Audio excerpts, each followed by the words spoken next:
ഈ subconscious mind ബന്ധിപ്പിക്കുന്ന link. സമ്പത്തിലേക്കുള്ള 11ാം പടി. ഉപബോധ മനസ്സ് ഒരു ബോധമണ്ഡലം ഉൾക്കൊള്ളുന്നു. അതിൽ ഏതെങ്കിലും 5 ഇന്ദ്രിയങ്ങളിലൂടെ വസ്തുനിഷ്ഠമായ മനസ്സിലെത്തുന്ന ചിന്തയുടെ ഓരോ സ്പന്ദനവും തരംതിരിക്കുകയും രേഖപ്പെടുത്തുകയും ചെയ്യുന്നു. അതിൽ നിന്ന് ചിന്തകൾ തിരിച്ചു വിളിക്കുകയോ പിൻവലിക്കുകയോ ചെയ്യാം. കാബിനറ്റ്. ഇംപ്രഷനുകൾ അല്ലെങ്കിൽ ചിന്തകൾ അവയുടെ സ്വഭാവം പരിഗണിക്കാതെ അത് സ്വീകരിക്കുകയും ഫയലുകൾ ചെയ്യുകയും ചെയ്യുന്നു. നിങ്ങൾ സ്വമേധയാ നിങ്ങളുടെ ഉപബോധ മനസ്സിൽ ഏതെങ്കിലും ചിന്ത അല്ലെങ്കിൽ ഉദ്ദേശ്യം അതിന്റെ ഭൗതികമോ പണമോ തുല്യമായി വിവർത്തനം ചെയ്യാൻ ആഗ്രഹിക്കുന്നു. ഉപബോധ മനസ്സ് ആദ്യം പ്രവർത്തിക്കുന്നത് വിശ്വാസം പോലുള്ള വൈകാരിക വികാരങ്ങളുമായി കലർന്ന ആധിപത്യ മോഹങ്ങളിലാണ്.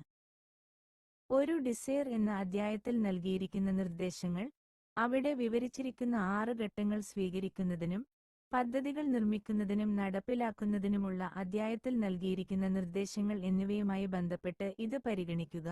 നിങ്ങൾ അറിയിച്ച ചിന്തയുടെ പ്രാധാന്യം നിങ്ങൾക്ക് മനസ്സിലാകും. ഉപബോധ മനസ്സ് രാവും പകലും പ്രവർത്തിക്കുന്നു. മനുഷ്യന് അജ്ഞാതമായ ഒരു നടപടിക്രമത്തിലൂടെ ഉപബോധ മനസ്സ് അനന്തമായ ബുദ്ധിശക്തിയുടെ ശക്തിയെ ആകർഷിക്കുന്നു. അത് സ്വമേധയാ ഒരുവന്റെ ആഗ്രഹങ്ങളെ അവയുടെ ശാരീരിക തുല്യതയിലേക്ക് മാറ്റുകയും എല്ലായ്പ്പോഴും ഈ അവസാനം സാധ്യമാകുന്ന ഏറ്റവും പ്രായോഗിക മാധ്യമങ്ങൾ ഉപയോഗിക്കുകയും ചെയ്യുന്നു. സാധിച്ചു. നിങ്ങൾക്ക് നിങ്ങളുടെ ഉപബോധ മനസ്സിനെ പൂർണ്ണമായും നിയന്ത്രിക്കാൻ കഴിയില്ല. എന്നാൽ നിങ്ങൾ മൂർത്തമായ രൂപത്തിലേക്ക് രൂപാന്തരപ്പെടുത്താൻ ആഗ്രഹിക്കുന്ന ഏത് പദ്ധതിയും ആഗ്രഹവും ഉദ്ദേശ്യവും നിങ്ങൾക്ക് സ്വമേധയാ അതിനു കൈമാറാൻ കഴിയും. സ്വയമേവയുള്ള നിർദ്ദേശത്തെക്കുറിച്ചുള്ള അധ്യായത്തിൽ ഉപബോധ മനസ്സ് ഉപയോഗിക്കുന്നതിനുള്ള നിർദ്ദേശങ്ങൾ വീണ്ടും വായിക്കുക. മനുഷ്യന്റെ പരിമിതമായ മനസ്സും അനന്തമായ ബുദ്ധിയും തമ്മിലുള്ള ബന്ധിപ്പിക്കുന്ന കണ്ണിയാണ് ഉപബോധ മനസ്സ് എന്ന വിശ്വാസത്തെ പിന്തുണയ്ക്കുന്നതിന് ധാരാളം തെളിവുകളുണ്ട്. അനന്തമായ ബുദ്ധിശക്തിയുടെ ശക്തികളെ ഇഷ്ടാനുസരണം ആകർഷിക്കാൻ കഴിയുന്ന ഒരു ഇടനിലക്കാരനാണിത്.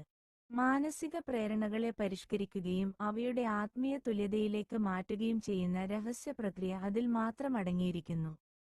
പ്രാർത്ഥനയ്ക്ക് ഉത്തരം നൽകാൻ കഴിവുള്ള ഉറവിടത്തിലേക്ക് പ്രാർത്ഥന കൈമാറ്റം ചെയ്യപ്പെടുന്ന മാധ്യമമാണ് അത്.